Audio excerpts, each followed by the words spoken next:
Hello quilting YouTubers, welcome to this week's episode of the Tulips Bloom Quilt. In this episode I'm going to show you how I baste in a small space. So we're going to head over to the big boat and I will show you my setup there. We are in the big boat. It's a little tricky to set the camera up, but I just wanted to show you where we're at before I start basting this quilt. For those of you who have been following me for a little while, we have two boats. This is the one that we live on, and we've been on board nearly 15 years now. And when we first got on here, I wasn't sewing or crafting, and we had this area which is called a dinette. So there are, it's a table with two benches either side that make down into a bed. Then I started sewing, and everything was just out on the dinette, and as things grow and your fabric collection grows as well, we decided to take the dinette out and make it into this sewing area for me. So it's in a U shape and we've got two benches, and this bench here pulls out to create this area to baste in, which was really important for me because I have no floor space to be able to baste on, and actually I'm too old to be crawling around on my hands and knees. So I have here my wadding and or batting if you're in States. This is Flyzoline 279 cotton mix 80/20. So that's what I'm going to use in the middle of the quilt.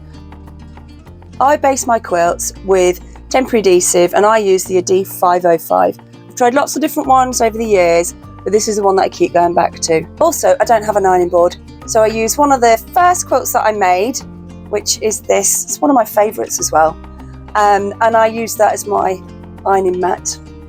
For this particular quilt, measures 56 by 56 inches, and I've pieced together my backing fabric. So I've used the Moda Bella Solids, and this is the charcoal for the back. And I've left a really good seam allowance on it. So I'm just going to press that open before I do anything else. I'm then going to give my quilt top a good press all over. When you're cutting your wadding, be generous. Don't scrimp on it. You want enough room either side, all the way round.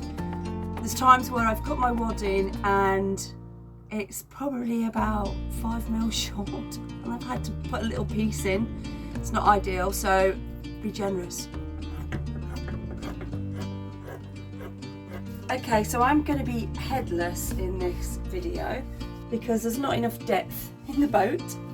So I've cut my wadding batting out, and I'm just going to get rid of these bits on the back. They won't show through on this particular quilt, but it's good practice to just get rid of any dark pieces of thread. I then get my temporary adhesive and give it a good shake. I do have the window open opposite, so it's a well ventilated area. When using anything like this, follow the instructions. I've sprayed that about 10 inches away from the wadding. I've then folded the quilt top back in place on top of the batting, and I'm smoothing it out with my hands from the centre of the quilt. I then push the quilt top and the batting further up the bench. I lift the quilt top up from the bottom and I spray another section of the batting. I continue to use the same method until the whole of the quilt top is basted.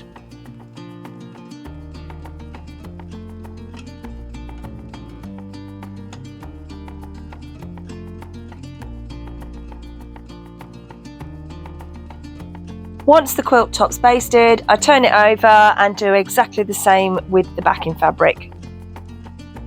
Thank you for watching me baste the quilt.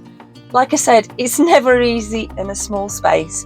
If you like this episode, please hit the like button and subscribe to my channel at Rope and Anchor Trading Co.